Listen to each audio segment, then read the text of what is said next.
mengajak saudara-saudari untuk masuk pada satu bagian awal dari Injil Yohanes yang menceritakan tentang Yesus yang marah di bait Allah, tepatnya di pelataran di depan bait Allah ketika menyaksikan kerumunan para pedagang yang bagi Yesus mengotori bait Allah, ya. Nah, saya akan bacakan teks yang akan kita dalami malam hari ini diambil dari Yohanes pasal 2 ayat 13 sampai 22. Ketika hari raya Paskah orang Yahudi sudah dekat, Yesus berangkat ke Yerusalem. Dalam bait suci didapatinya pedagang-pedagang lembu, kambing domba dan merpati, dan penukar-penukar uang duduk di situ. Ia membuat cambuk dari tali, lalu mengusir mereka semua dari bait suci. Dengan semua kambing, domba, dan lembu mereka. Uang penukar-penukar dihamburkannya ke tanah, dan meja-meja mereka dibalikkannya. Kepada pedagang-pedagang merpati ia berkata, ambil semuanya ini dari sini, jangan kamu membuat rumah Bapakku menjadi tempat berjualan. Maka teringatlah murid-muridnya bahwa ada tertulis, cinta untuk rumahmu menghanguskan aku. Orang Yahudi menantang Yesus katanya, tanda apakah dapat engkau tunjukkan kepada kami bahwa engkau berhak bertindak demikian? Jawab Yesus kepada mereka, rombak bait Allah ini, dan dalam 3 hari aku akan mendirikannya kembali. Lalu kata orang Yahudi kepadanya, 46 tahun orang mendirikan bait Allah ini dan engkau dapat membangunnya dalam 3 hari. Yang dimaksudkannya dengan bait Allah ialah tubuhnya sendiri. Kemudian sesudah ia bangkit dari antara orang mati, barulah teringat oleh murid-muridnya bahwa hal itu telah dikatakannya. Dan mereka pun percayalah akan kitab suci dan akan perkataan yang telah diucapkan oleh Yesus. Ini saudara-saudari, teks Injil yang akan kita dalami malam hari ini.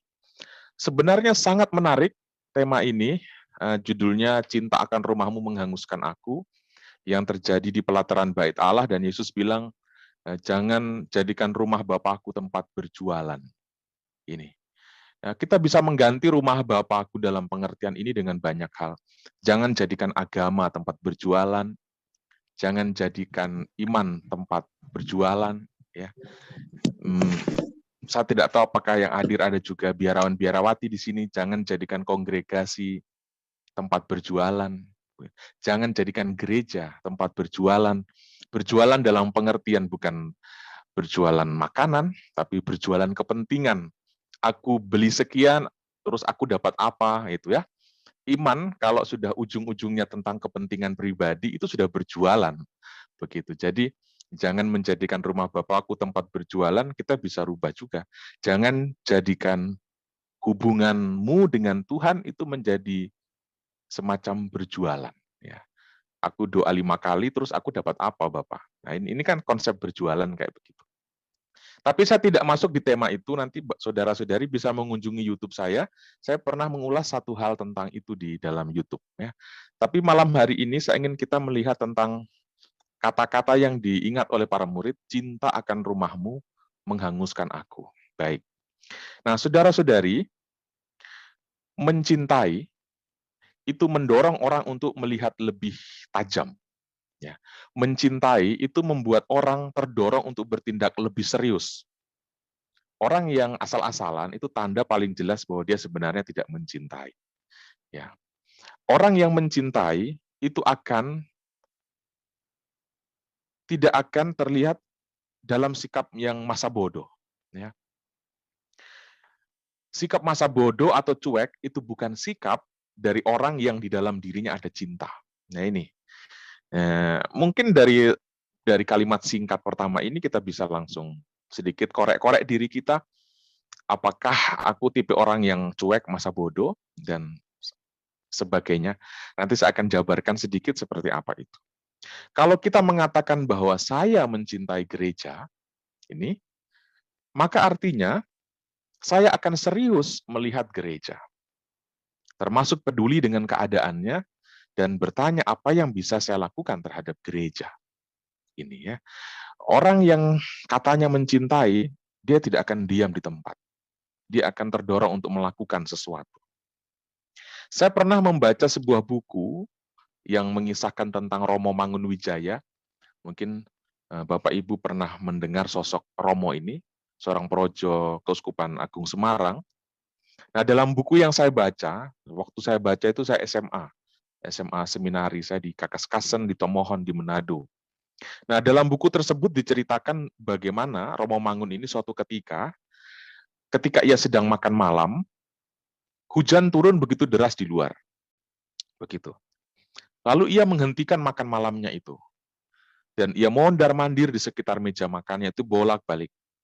Lalu, seorang rekan yang menemaninya makan malam pada waktu itu bertanya, kenapa Romo tampak gelisah sekali seperti itu? Apa yang Romo sedang pikirkan? Ia lalu menjawab bahwa ia sedang teringat dengan orang-orang yang saat itu sedang berada di luar. Itu yang ditulis dalam buku itu.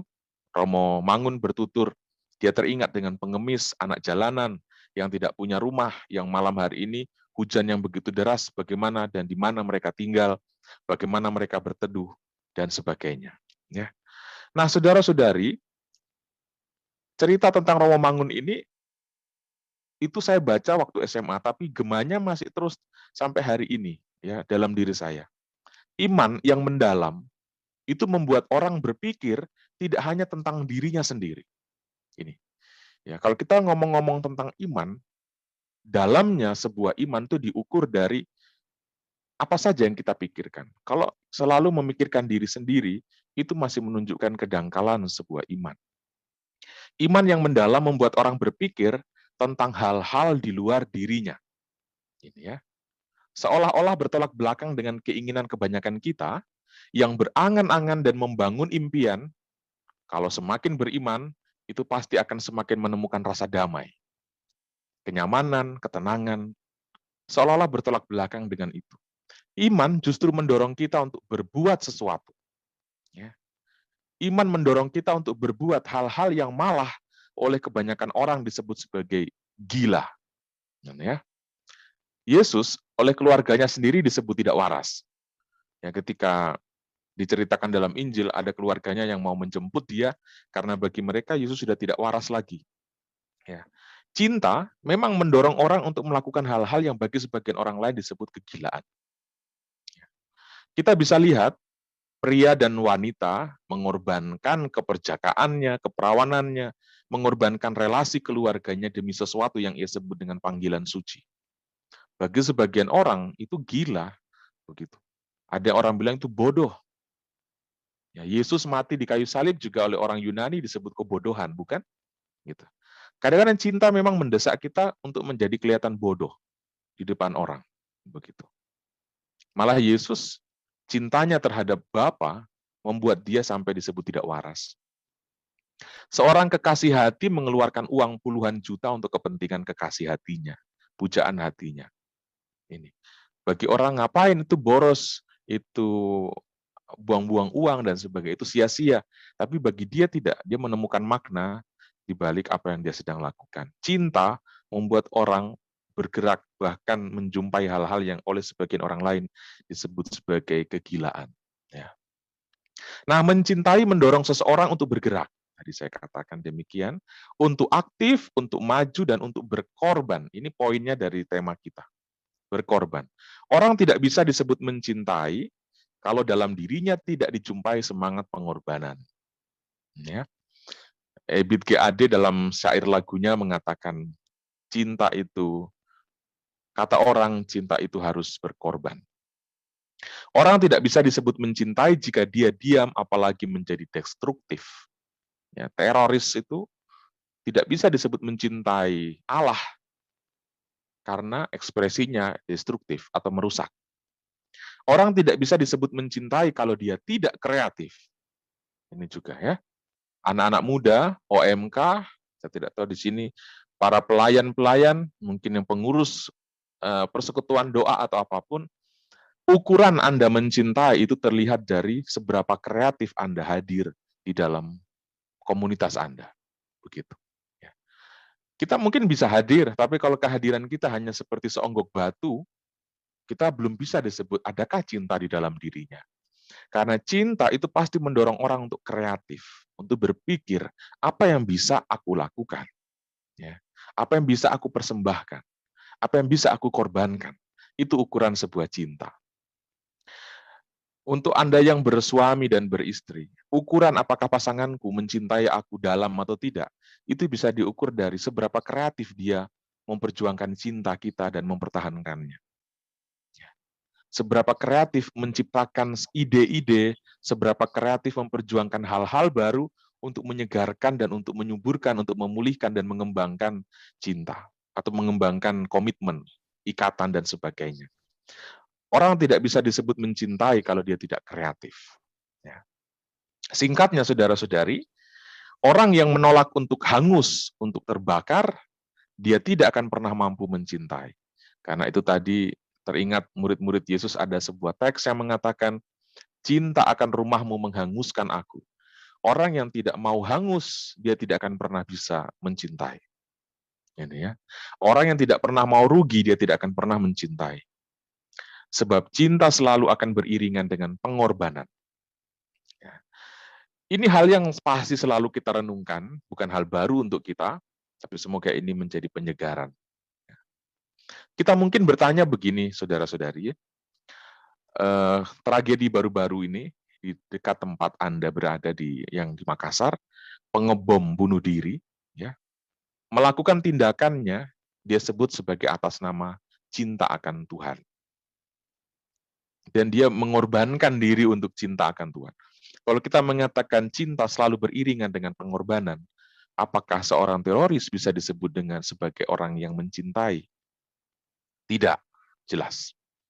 Dia berkorban untuk mencintai Tuhan bagi dia. Kita tidak bisa berkata bahwa dia memiliki cinta, sebab cinta yang sesungguhnya itu arahnya, sekali lagi, kreatif, bukan destruktif. Untuk menciptakan, kreatif itu berarti dari kata create, ya, kreator, Allah menciptakan, kreatif. Allah sebagai kreator, bukan destruktor atau destruktif, orang yang menghancurkan, orang yang merusak. Cinta yang sejati, mencintai Tuhan dan mencintai sesama, mendorong orang untuk mengorbankan diri dan bukan mengorbankan orang lain. Ini. Kalau surga arahnya atau tujuannya dicapai dengan mengorbankan orang lain, itu bukan iman, itu fantasi, ya, itu imajinasi. Nah, kalau kita mencintai, lalu kita mengorbankan diri untuk cinta itu tanpa merusak orang lain, itu cinta yang benar. Tapi kalau kita mencintai, lalu untuk cinta itu kita kemudian mengorbankan orang lain, iman kekristenan mengatakan itu bukan cinta yang benar. Itu fantasi. Jika seseorang mengorbankan orang lain untuk menyebut dirinya mencintai Tuhan, sekali lagi perlu dicatat dalam-dalam di benak kita, itu bukan beriman, itu berfantasi dan berhalusinasi tentang Tuhan. Ya. Karena Tuhan pada dirinya adalah kreator, pencipta, yang dari situ kita kemudian mengenal kata kreatif, bukan destruktif. Itu poin pertama yang ingin saya bagikan untuk saudara-saudari. Nanti kalau muncul ide untuk ditanyakan, bisa ditanyakan ketika selesai penyajian ini. Nah, tentang hubungan antara cinta dan pengorbanan, Bapak Ibu, saya sering ulang-ulang setiap kali diundang untuk Zoom, atau orang bilang webinar, atau apapun istilahnya itu, ada 3 contoh yang sering saya pakai ya untuk menunjukkan bagaimana hubungan antara cinta dan pengorbanan. Nah, dalam dunia laba-laba, khususnya laba-laba tarantula, saya tidak tahu apakah semua laba-laba begitu, tapi ada satu jenis laba-laba yang kalau telurnya yang selalu dia dekap, kalau laba-laba itu kan telurnya selalu di dada, gitu. Ketika telur-telur itu menetas, ratusan atau bahkan mungkin ribuan anak laba-laba di situ, laba-laba itu akan merapatkan tubuhnya ke anak-anak yang baru menetas itu dan membuat anak-anaknya memakan tubuh induknya sampai induknya itu kering. Kita sering mendapati laba-laba dalam keadaan yang sudah kering. Nah, begitu. Nah, ini istilahnya matri pagi dalam dunia hewan. Dia mengorbankan dirinya untuk menghidupi anak-anaknya. Ya, itu. Dia mengorbankan, mematikan tubuhnya untuk menyuplai hidup bagi ribuan anak-anaknya. Anak-anaknya hidup, melanjutkan keturunan, melanjutkan kehidupan, sedangkan dia mati. Nah, dalam dunia perkebunan, saya tinggal di desa Surian yang luar biasa. Ini di sini perkebunan karet, para petani karet banyak sekali, dan saya baru-baru 2 hari lalu, kemarin mendapatkan hasil dari panen karet pertama kali di kebun milik paroki. Nah, mengamati pohon karet ini sangat menarik, Bapak Ibu. Pohon yang tercipta untuk disakiti, yang setiap pagi atau sore selalu disakiti oleh orang. Diiris-iris, ya. Di sini ada beberapa umat saya yang hadir, ada Ibu Darius, ada Bapak siapa ini? Bapak Amarah, ya, dia tahu persis itu bagaimana di pohon yang setiap hari disakiti, dan rasa sakit itu, tetesan getah itu menghidupkan umat di sini. Jadi umat Surian itu orang yang hebat dalam pengorbanan. Semoga bisa amin untuk orang-orang Surian, ya. Jadi orang-orang yang sudah mengerti apa artinya pengorbanan. Ini. Nah, dalam dunia kekristenan, Kristus atau Yesus itu juga sering disimbolkan dengan burung pelikan.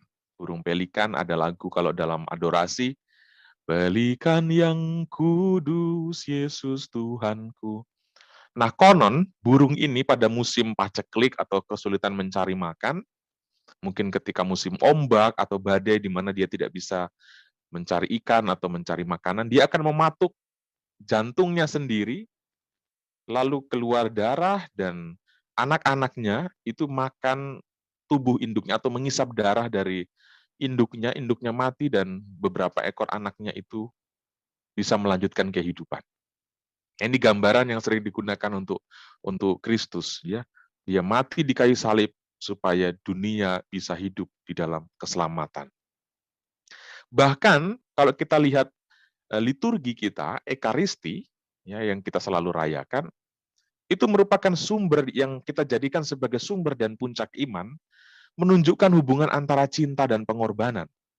Kehidupan yang sejati itu berawal dari keberanian untuk berkorban. Ya. Roti itu dipecah-pecah, dibagi-bagi. Ingatan, memori tentang Kristus yang membagi tubuhnya, yang mematikan, yang rela mati itu diulang setiap hari, dihadirkan kembali, bukan hanya sekedar dikenang-kenang, tetapi Ekaristi kita sebut menghadirkan kembali peristiwa penebusan. Bukan sekedar memori atau mengingat kembali, tetapi menghadirkan lagi peristiwa itu. Ya, supaya kita semua memiliki semangat dan spirit yang sama, berani mencintai dalam hubungannya dengan berkorban. Pada poin ini saya ingin sedikit bersharing untuk Anda, ya.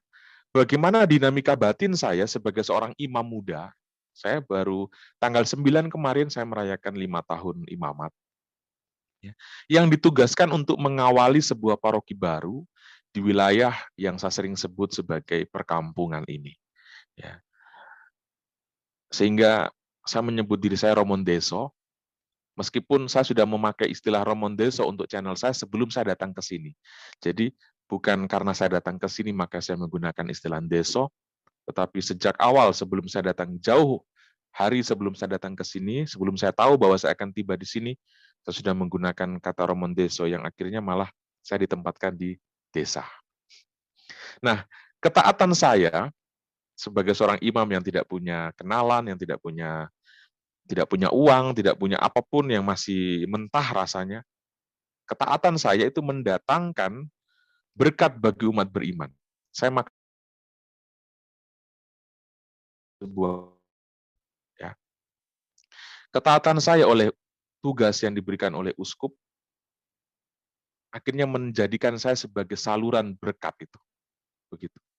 Kecintaan saya akan umat Allah mendorong saya untuk berani mengalami kebingungan, berani mengalami keresahan, resah cari uang bagaimana, belum ada pastoran dan sebagainya. Ya. Kecintaan saya akan umat Allah membuat saya berani untuk mengalami kebuntuan, berani mengalami keraguan-raguan. Ya, saya berani akhirnya mengalami keraguan-raguan. Berani mengalami dan semakin merasakan kelemahan-kelemahan saya sendiri yang selama ini saya tolak untuk saya rasakan. Ya. Saya menolak untuk mengenal kelemahan saya. Banyak orang menolak untuk mengenal kelemahannya. Karena itu selalu menolak penderitaan. Ya. Karena dia tidak mau mengenal kelemahan itu. Karena mengenal kelemahan diri sendiri adalah sebuah tantangan. Berani menerima kelemahan diri sendiri adalah sebuah upaya untuk menerima rasa sakit itu. Ya. Nah, tetapi saudara-saudari, Allah berkarya di balik kelemahan-kelemahan itu. Saya yang tidak bisa apa, yang tidak awalnya tidak tahu bahwa saya tidak bisa, yang tidak punya apa-apa dan sebagainya, tetapi Allah berkarya justru di balik kelemahan-kelemahan saya dan menunjukkan siapa Dia yang sebenarnya di situ. Nah, ini yang saya mau hubungkan nanti dengan tema kita pada malam hari ini. Di balik rasa takut yang saya alami, saya justru memaknai langkah saya secara semakin penuh makna. Ya. Walau hal yang saya jalani itu terlihat sangat sederhana di mata orang lain, tetapi proses melewati ketakutan itu hanya saya dan Tuhan yang tahu. Anda mungkin pernah kenal dengan seorang aktor film, Nicholas Saputra, ya, pemeran Ada Apa Dengan Cinta, yang sebagai Rangga. Ya. Dia pernah mengatakan begini, rasa takut membuat sesuatu yang kita hadapi itu akan menjadi semakin penuh makna. Ya. Rasa takut membuat sesuatu yang kita jalani akan menjadi semakin penuh makna. Ini kalimat yang bagi saya sangat menarik. Ya. Karena itu kita jangan cepat-cepat menolak rasa takut. Karena ketakutan mengarahkan kita untuk menemukan makna yang lebih mendalam terhadap apa yang akan kita hadapi. Nah, akhirnya saya berkesimpulan begini, saudara-saudari. Cinta harus diletakkan sebagai dasar segalanya. Ketika cinta kita letakkan sebagai dasar, maka perspektif atau cara pandang kita atas apapun itu akan berubah. Ini. Termasuk cara pandang kita akan sesama, bahkan terhadap diri sendiri akan berubah. Kalau kita belum apa-apa sudah tendensius, asumsi terhadap seseorang, kita tidak akan pernah memiliki pandangan yang positif terhadap orang. Tetapi kalau kita meletakkan cinta di atas atau sebagai dasar pijakan kita, maka cara pandang kita atas peristiwa, cara pandang kita atas pribadi itu akan berubah. Akan berubah. Ya. Cinta yang kita miliki akan membuat kita bergerak untuk menjumpai hal-hal yang selama ini kita anggap tidak ada. Ya. Cinta akan membuat kita menemukan apa yang selama ini sebenarnya ada di dalam diri kita, tetapi tidak kita ketahui. Ya. Itu yang saya renungkan di dalam perjalanan imamat saya 5 tahun. Ya. Kalau kita mengawali sesuatu dengan cinta, apa yang awalnya kita tidak tahu bahwa kita miliki itu akan kita ketahui, oh, ternyata saya punya ini. Saya berkembang banyak, ini saya sebagai sharing, saya berkembang banyak di setahun terakhir ini, justru ketika saya mengawali langkah ini dengan mencintai umat yang ada di Surian. Ternyata cinta terhadap umat Allah membuat saya menemukan dan melihat banyak hal tentang diri saya sendiri yang selama ini tidak pernah saya jumpai. Andai kata saya tidak memiliki cinta itu, mungkin saya tidak akan pernah menemukan hal-hal yang ternyata ada di dalam diri saya. Tetapi untuk menemukan itu, kita ditantang untuk berani menghadapi kesulitan, berani menghadapi fakta yang tidak menyenangkan, dan bahkan berani untuk terbakar, berani untuk hangus. Cinta akan rumahmu menghanguskan aku. Cinta yang membuat kita mampu melihat hal yang ilahi di dalam pribadi yang terlihat sangat manusiawi. Kita seringkali mudah menolak orang. Ya. Ada orang yang tidak menyenangkan, lebih baik kita singkirkan orang itu. Lebih baik orang itu tidak ada di dunia ini. Atau lebih baik orang itu kita geser atau kita pindahkan. Ya. Tetapi perspektif iman kekristenan mengatakan, cinta akan membuat kita mampu melihat hal yang ilahi di dalam pribadi yang terlihat sangat manusiawi. Cinta yang membuat kita mampu melihat misteri ilahi di balik peristiwa-peristiwa yang terlihat sangat duniawi. Hanya orang yang memiliki cinta yang akan mampu memaknai sesuatu. Ya. Cinta yang membuat kita mampu melihat hal-hal yang luar biasa di balik hal-hal yang terlihat sepele. Ini ya. Refleksi saya terhadap sosok Santo Yosef mengarahkan saya untuk melihat hal ini. Seorang yang di belakang layar tetapi memainkan peranan yang sangat sangat sentral atau sangat penting dalam sejarah keselamatan Allah menjadi manusia itu. Orang yang tidak pernah muncul, yang bahkan tidak diizinkan berbicara di dalam kitab suci, tetapi peranannya sangat luar biasa. Ya. Kemampuan kita untuk melihat orang-orang yang tampaknya tidak berarti, tetapi kemampuan kita untuk melihat ternyata Allah juga berkarya di dalam diri orang-orang yang sering kita anggap sepele, yang kita anggap tidak punya peranan. Kemampuan kita untuk melihat hal yang luar biasa di dalam diri orang itu tanda kita sedang memiliki cinta. Orang yang tidak memiliki cinta, dia tidak akan sanggup melihat hal yang ilahi di dalam pribadi atau perkara yang bersifat duniawi. Ya. Nah, saudara-saudari, ada tipe-tipe orang yang suka diberi peran, tetapi tak suka dituntut tanggung jawab. Ya ini, kita akan masuk lebih menjurus sekarang. Tadi dasar teori-teori sedikit. Nah, sekarang coba kita lihat yang lebih spesifik. Ya. Ada tipe-tipe orang yang suka diberi peran, tapi tak suka dituntut tanggung jawab. Banyak orang yang suka disebut Kristen, tapi tidak mau menjadi sama seperti Kristus. Banyak. Banyak sekali. Banyak orang yang ingin disebut Mesias, ingin jadi Mesias, tetapi tidak mau disalibkan. Banyak orang membatasi iman hanya pada kriteria nyaman. Banyak. Banyak orang berdoa di depan Yesus yang tersalib, tetapi isi doanya justru memohon agar tidak mengalami salib. Itu banyak. Kalau kita orang Katolik semua di sini, kita mengawali doa dengan tanda salib. Tetapi kemudian isi doa kita semuanya berisi penolakan terhadap salib. Bapak Ibu sadar apa tidak akan hal ini untuk perlu dievaluasi. Kita datang ke gereja, kita lihat Yesus yang tersalib dan kita buat tanda salib. Tapi apa yang kita ucapkan? Aku tidak mau mengalami salib. Itu. Di balik doa kita sedang terjerumus di dalam fantasi keliru mengenai iman. Nah, saudara-saudari, mungkin sampai pada poin ini coba kita renungkan bagaimana pengalaman doa kita, pengalaman iman kekristenan kita. Apakah kita membangun iman ini dengan fantasi atau memang benar-benar seperti apa yang Yesus mau? Ya. Paling sederhana yang kita bisa lihat adalah dari doa pribadi kita sendiri. Ya, sekali lagi saya katakan, kita membuka doa dengan tanda salib. Tetapi acap kali, semoga tidak semua, acap kali kita menghiasi permohonan kita yang isinya justru menolak salib.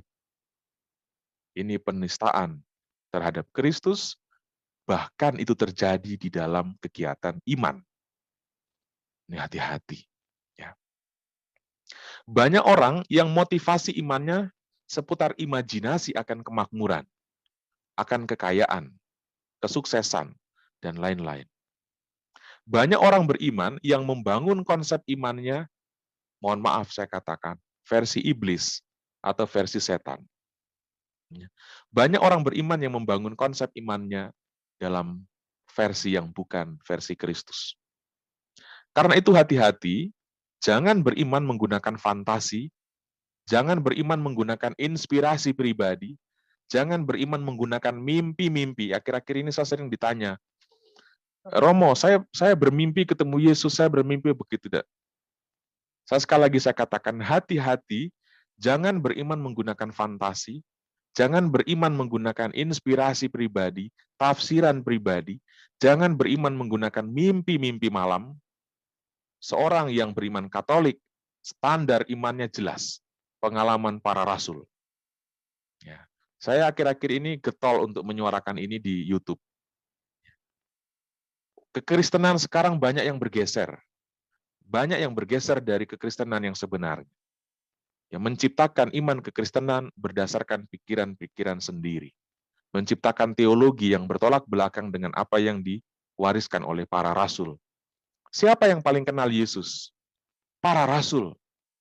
Dan justru itulah kita mendekatkan diri kepada para rasul supaya pengenalan kita akan Kristus tidak keliru, tidak salah, atau menjadi tidak sesat. Ya. Nah, jangan membangun konsep iman sendiri. Ini. Karena itu saya akan membuat sebuah konten, saya punya perencanaan apa yang di perlu untuk dimiliki oleh persekutuan-persekutuan doa karismatik. Ya. Kalau mengundang saya untuk berbicara, saya akan belak-belakan ngomong. Saya ingin sebenarnya persekutuan-persekutuan doa itu pede dengan iman Katolik. Ya. Percaya diri dengan kekasan iman Katolik. Jangan menciptakan persekutuan doa yang isinya sebenarnya adalah kerinduan ingin menjadi Protestan atau ingin menjadi Pantekosta tapi ingin tetap di Katolik. Mari kita berjuang untuk menjadi orang Katolik yang memang sungguh-sungguh Katolik, yang mempromosikan kekasan Katolik, yang mempromosikan doa-doa secara Katolik, yang mempromosikan liturgi Katolik, yang mempromosikan spiritualitas Katolik. Ini perlu, ya. Jangan sampai kita terjebak dan terkontaminasi terhadap teologi dan pandangan-pandangan yang akan menyeret kita untuk menjauh dari iman kekatolikan. Ada kecenderungan orang membatasi dan mengeluarkan unsur-unsur pengorbanan salib dari pribadi Kristus dan mengidentikannya hanya sebagai pengusaha mujizat. Saya jengkel sekali kalau pewartaan tentang Kristus itu selalu diidentikan dengan kalau kamu ikut Yesus, kamu akan mengalami ini, mengalami ini, mengalami itu. Itu pencemaran terhadap Kristus. Ya. Hati-hati saudara-saudari. Kemudian orang mengatakan, gereja di Katolik itu tidak seru.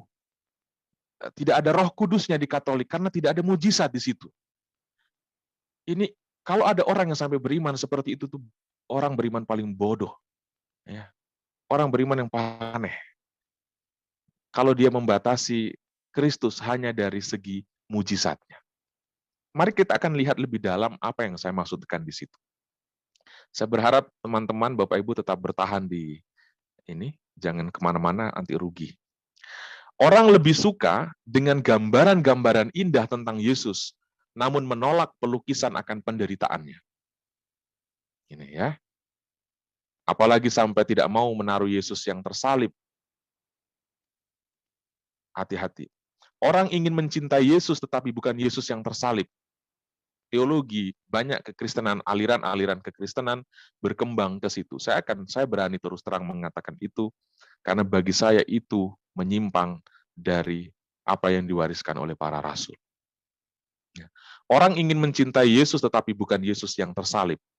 Karena itu jangan sembarangan, karena ada Yesus jadi oke sajalah. Yang penting kan ada Yesus di situ. Termasuk pilih-pilih lagu. Kalau ada kata Yesus di situ berarti sudah itu lagu rohani. No. Ya.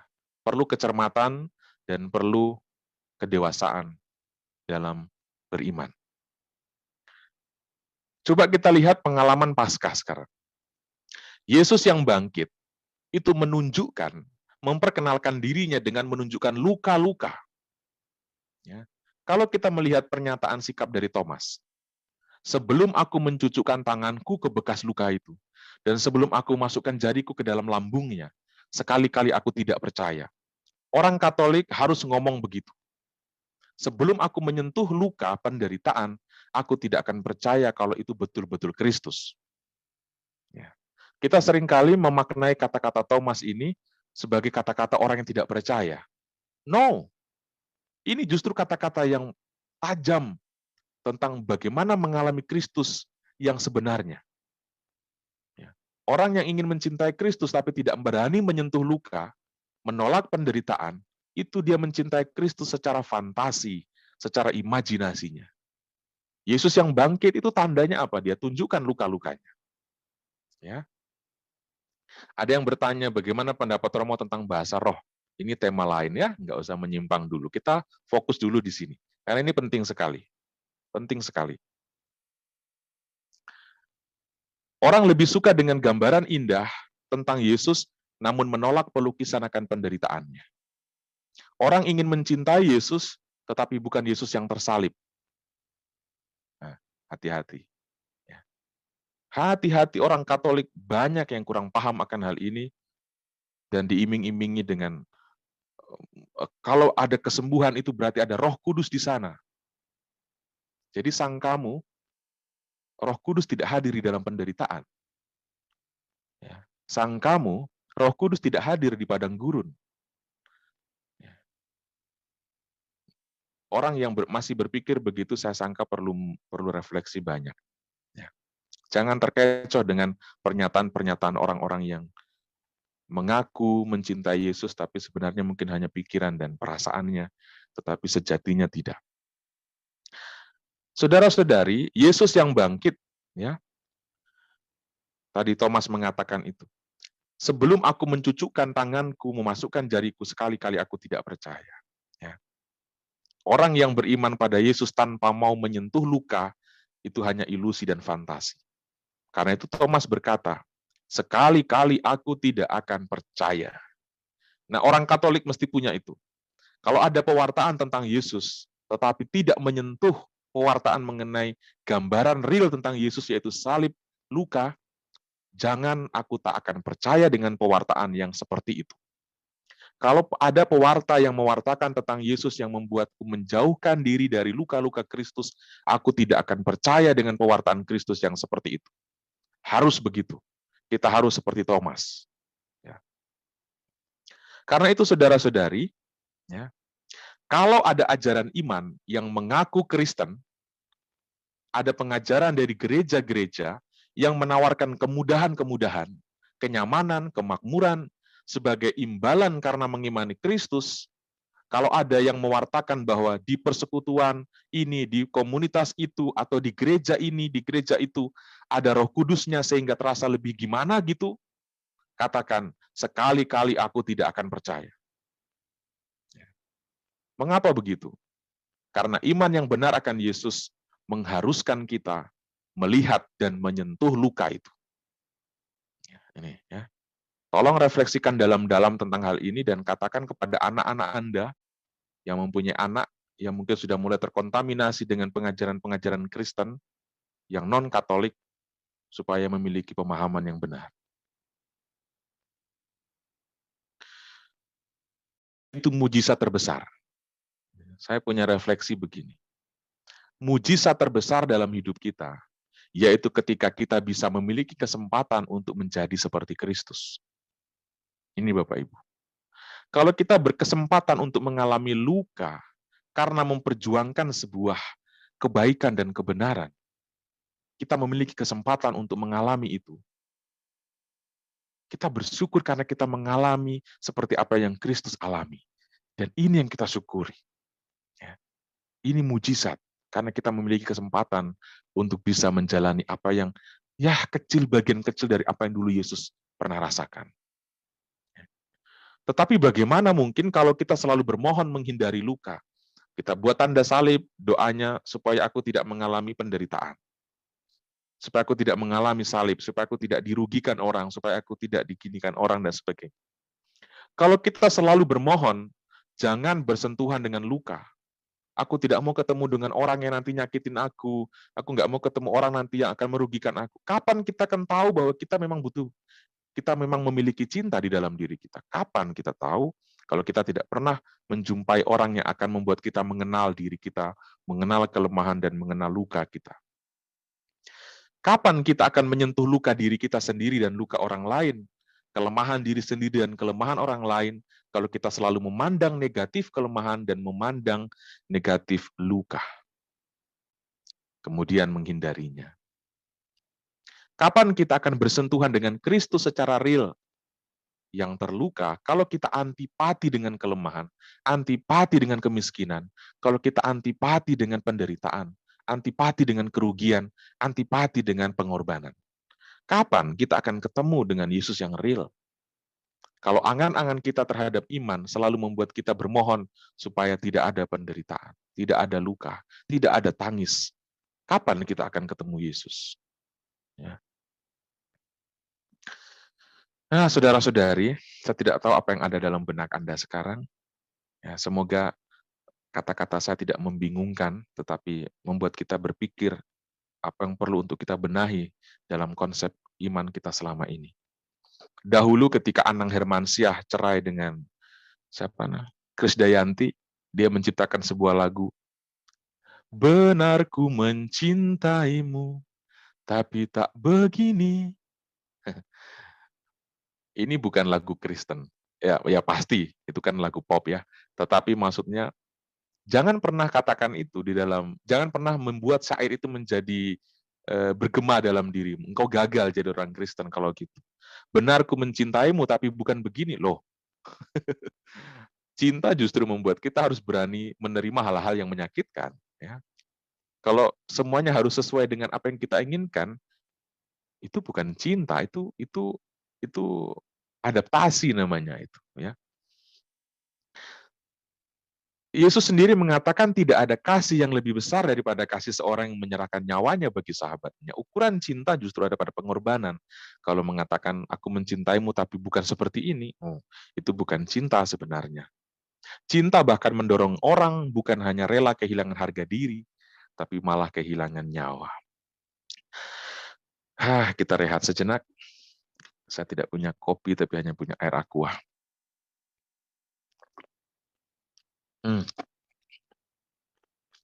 Mari saudara-saudari, kita lihat poin berikutnya.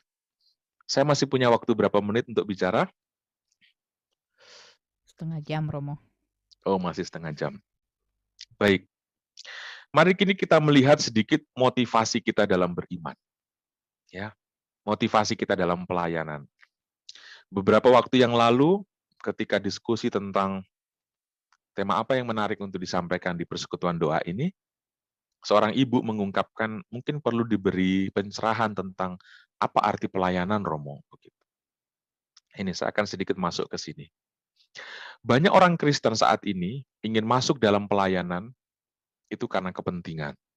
Nah, kepentingan bisa macam-macam. Itu tadi saya katakan, mendekati bait Allah karena untuk berjualan. Itu yang Yesus obrak-abrik gitu. Nah, kalau sekarang saya obrak-abrik juga. Begitu. Ya. Banyak orang yang mencintai, ingin masuk dalam pelayanan, ingin mencintai gereja, tujuannya supaya dapat hal-hal tertentu yang dia inginkan. Tidak sedikit dari kita yang begini ya, tidak salah sebenarnya kita punya keinginan, punya harapan. Tetapi kalau kita mentuhankan harapan, lalu menjadikan gereja, menjadikan Tuhan sebagai sarana atau sekedar jembatan atau alat atau hamba untuk mendapatkan apa yang kita inginkan, itu menjadi keliru.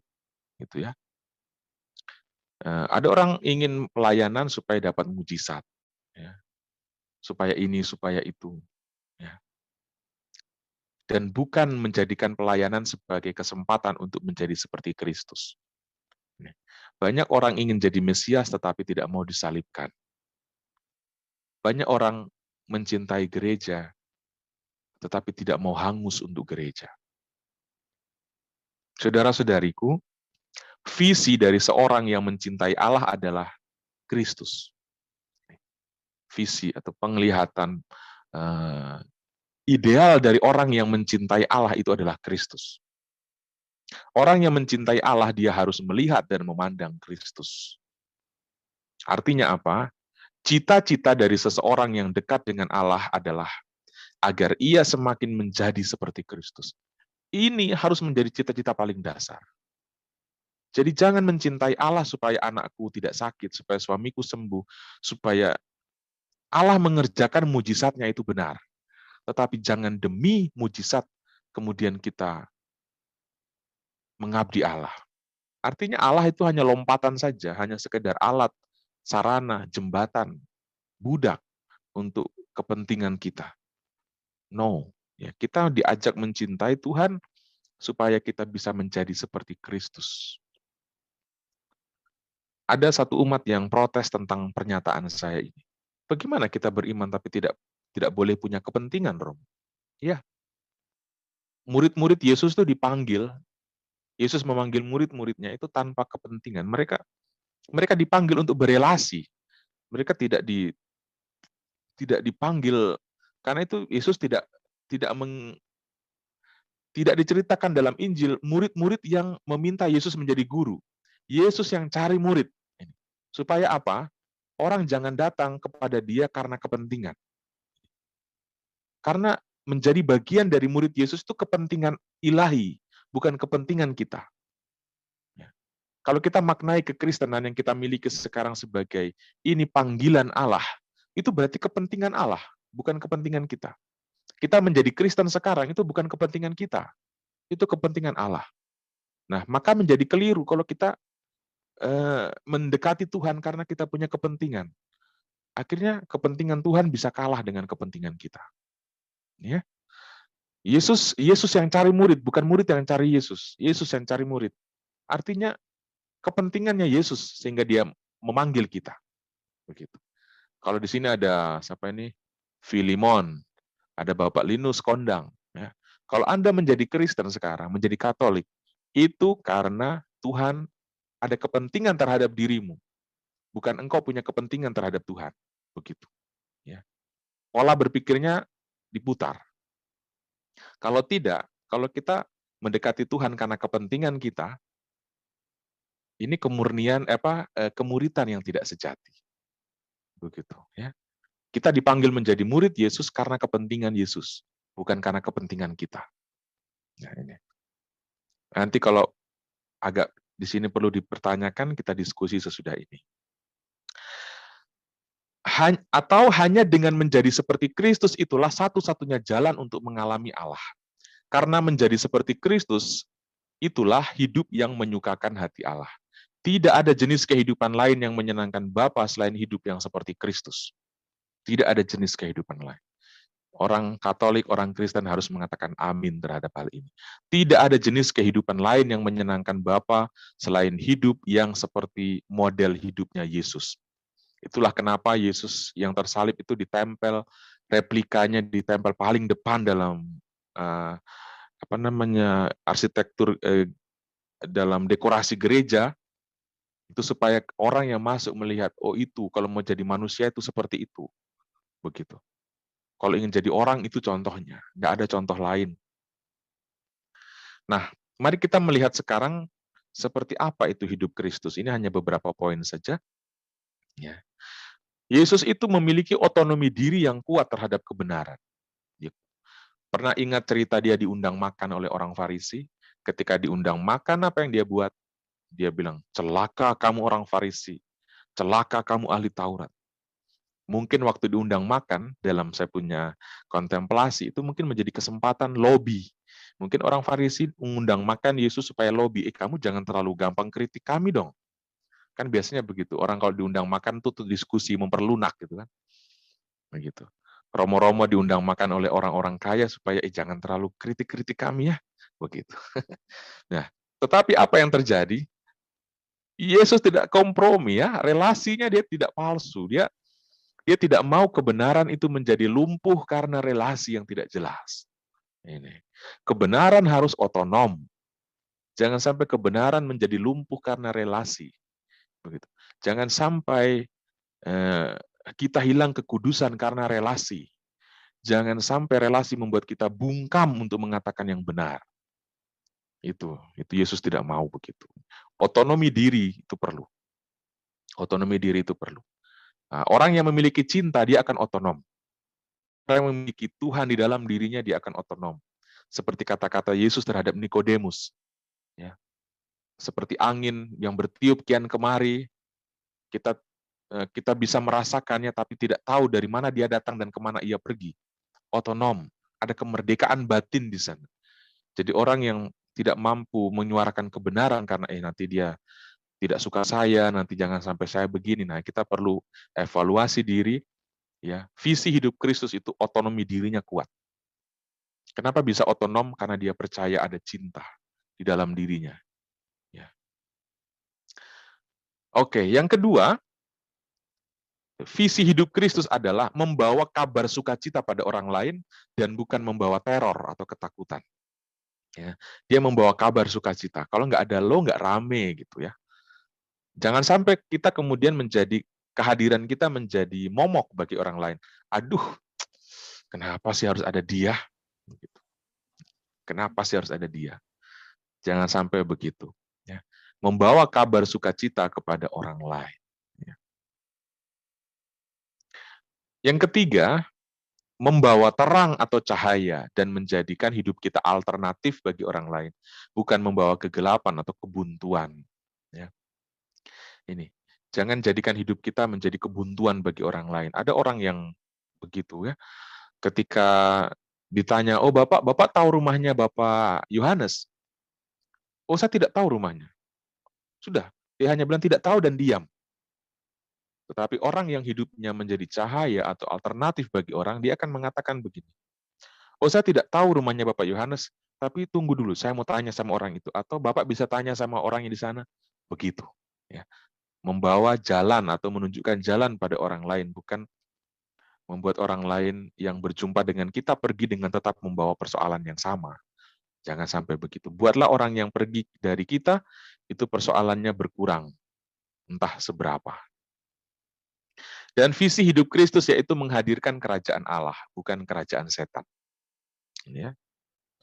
Bertumpu pada relasi dengan Bapa, bukan asik dengan diri sendiri. Ini. Bertumpu pada relasi dengan Bapa. Yesus bisa semalam-malaman berdoa. Kenapa Yesus bisa sehebat itu, sekuat itu, otonomi dirinya mantap? Karena dia punya relasi yang mendalam dengan Allah, dengan Bapanya. Kita juga begitu. Kalau kita punya komitmen dalam diri, cinta dalam diri kita kurang, itu sudah ukuran paling jelas kita relasi kita dengan Allah itu dangkal. Mungkin kita banyak berdoa, tapi doa kita mungkin hanya membuat kita asik dengan diri sendiri, dengan apa yang kita inginkan, dan kita menutup, memblokir apa yang Tuhan mau sebenarnya. Ini ya. Relasi dengan Bapa menjadi kunci bagi kita untuk mampu mencintai. Dan Kristus itu mempersembahkan apapun demi kepentingan Bapa, termasuk penderitaan dan hidup. Dia secara manusiawi di Taman Getsemani bilang, ya Bapa, saya tidak mau mengalami ini. Salib susah, berat. Saya takut. Ya sudah, tapi kalau memang ini terjadi untuk kehendak-Mu, terjadilah padaku. Dia bilang begitu. Ya. Yesus tidak berhenti menolak. Ya. Secara manusiawi ada penolakan terhadap salib. Tetapi kemudian dia sadar kalau memang salib adalah jalan yang bisa membuat kehendak-Mu terjadi, terjadilah. Nah, ini iman kita kalau kita berdoa. Jangan berhenti, Bapak aku tidak mau menderita, aku tidak mau rugi. Jangan hanya berhenti di situ. Kita boleh mengatakan itu kepada Tuhan. Tuhan, saya takut, saya sedang sakit, anakku sedang begini dan sebagainya. Tetapi jangan berhenti di situ. Kita harus seperti Kristus yang mengatakan, tapi Bapak kalau yang seperti ini adalah bagian dari apa yang Engkau mau, atau dengan ini kehendak-Mu akan lebih terlaksana, maka terjadilah. Nah, kita sanggup nggak sampai ke situ, Bapak Ibu? Ini refleksi untuk kita semua, bukan saya mengatakan ini, saya sudah sempurna di hadapan Anda, tidak. Ini permenungan yang kita perlu konsumsi bersama. Baik, saya selesai, tapi saya ingin tambahkan dua hal sebagai penutup. Ya. Beberapa hari yang lalu, ada seorang yang bertanya kepada saya di WA, dia bilang begini, Romo, apa arti duka cita yang dikehendaki Allah? Saya lupa persisnya, dia mengutip teks dari surat kedua Rasul Paulus kepada umat di Korintus itu, ada yang mengatakan, ada teks yang menulis, duka cita yang dikehendaki Allah. Apa itu duka cita yang dikehendaki Allah? Itu dalam Alkitab kita ya. Sebenarnya ini, duka cita yang merupakan konsekuensi dari sebuah perjuangan kebenaran dan iman. Ya, itu yang dikehendaki Tuhan. Bukan duka cita yang tidak dikehendaki Tuhan, apa contohnya? Ya, contohnya ini, rebutan tanah, bacok-bacokan dan mati. Itu menderita, itu nggak dikehendaki Tuhan. Itu. Ya. Orang yang kecelakaan motor karena ngebut-ngebutan, itu duka cita, dan sepertinya itu salib. Tapi itu salib yang tidak dikehendaki Tuhan. Tetapi salib dan penderitaan yang dikehendaki Tuhan adalah, kalau aku tetap bertahan mencintai istriku atau suamiku, sekalipun aku teriris-iris karena pengkhianatan, sekalipun aku kemudian merasa sakit hati karena itu, dan aku mau bertahan, supaya anakku melihat apa artinya kesetiaan, apa artinya komitmen, supaya anakku belajar tentang arti hidup, dan aku mau bertahan di situ, itu duka cita yang dikehendaki Allah. Ya. Nah, saudara-saudari terkasih, Orang yang sungguh kenal apa itu kebenaran ilahi, ia akan rela terinjak-injak, bahkan rela mati untuk mempertahankannya. Orang yang sungguh mengenal kebenaran ilahi, dia akan terdorong untuk semakin lebih rendah hati. Bukan untuk menyerah, tetapi memasrahkan diri kepada penyelenggaraan Roh Kudus. Ada orang yang memperjuangkan kebenaran di sebuah paroki, sampai kemudian berkelahi dengan pastor parokinya. Ada. Ya. Karena dia merasa benar, dia memperjuangkan itu, karena kebenaran yang dia perjuangkan, dia menjadi bentrok, keles, akhirnya dia harus pergi ke gereja lain karena tidak mau ketemu dengan pastor di situ. Ada. Mungkin Bapak Ibu bisa cari contoh-contoh di mana kita seringkali punya kebenaran dan kita ngotot-ngototan di situ. Ya, saya mau katakan ini. Orang yang sungguh-sungguh percaya akan kebenaran, dia harus tunduk kepada kebenaran ilahi. Apa itu kebenaran ilahi? Roh Kudus itu menyelenggarakan. Ini. Roh Kudus hadir. Artinya begini, dia yakin bahwa kebenaran, sekalipun akhirnya dia harus diam, bahkan harus terinjak, bahkan harus mati, seolah-olah gagal perjuangannya, tetapi dia percaya kebenaran itu akan tetap berbicara dalam bentuk yang lain. Orang yang ngotot dengan kebenaran, seolah-olah dia tidak percaya bahwa Roh Kudus juga memperjuangkannya, dia bisa dipakai setan untuk menghancurkan. Ya, ini. Perpecahan dalam gereja itu seperti itu. Dahulu Martin Luther memperjuangkan benar. Gereja Katolik juga yang melawan Martin Luther benar. Dua-dua punya kebenaran. Kritik yang ini benar, pembelaan yang ini benar. Tetapi kebenaran yang tidak disertai dengan kerendahan hati, itu akan digunakan oleh setan untuk memecah belah. Jelas ya.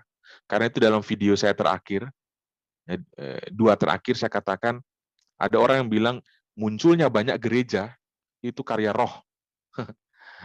Itu bodoh orang. Ya. Munculnya banyak gereja itu justru itu jelas itu karya dari si jahat. Karena karya dari si jahat adalah perpecahan. Karya roh itu mempersatukan. Bagaimana bisa mempersatukan? Orang dituntut rendah hati dan percaya bahwa Tuhan juga bekerja, kamu nggak usah terlalu ngotot. Gitu. Kamu nggak usah terlalu, kalau perjuanganmu membuatmu akhirnya konflik, akhirnya menghancurkan, maka kebenaranmu tidak menjadi kebenaran yang murni.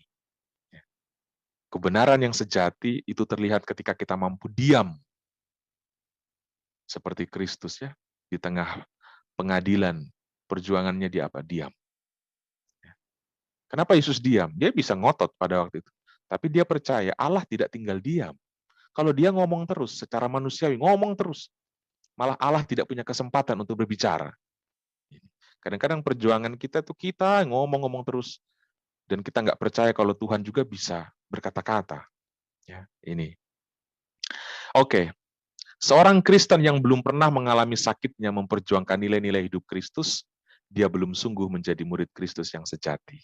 Seorang Kristen yang obsesinya kemakmuran, kejayaan, dan sejenis itu, yang apalagi sampai mengidentikan iman dengan tanda-tanda demikian, adalah seorang Kristen yang hidup dalam fantasi dan imajinasi. Nah, saya sangat berharap ini didengarkan oleh banyak orang. Saya tidak bisa melihat Anda semua di sini, saya hanya menggunakan HP, yang ada di layar saya hanya 4 orang. Semoga yang lain bisa mendengarkan ini. Orang Kristen yang obsesinya kemakmuran, kejayaan, untuk di balik imannya akan Kristus, sekali lagi, Ramon Deso katakan, orang Kristen yang begitu adalah orang Kristen yang hidup dalam fantasi dan imajinasi. Oke, saudara-saudari, seringkali penderitaan, pengorbanan kita hanya baru pada level sakit hati, harga diri, perasaan. Kita mungkin belum pernah sampai pada tataran fisik ya, sampai berdarah-darah seperti Kristus. Karenanya jika kita bisa mengalami pengalaman salib, karena memperjuangkan sesuatu yang benar, mari kita bersyukur karena kita bisa turut ambil bagian di dalam salib Kristus. Ya.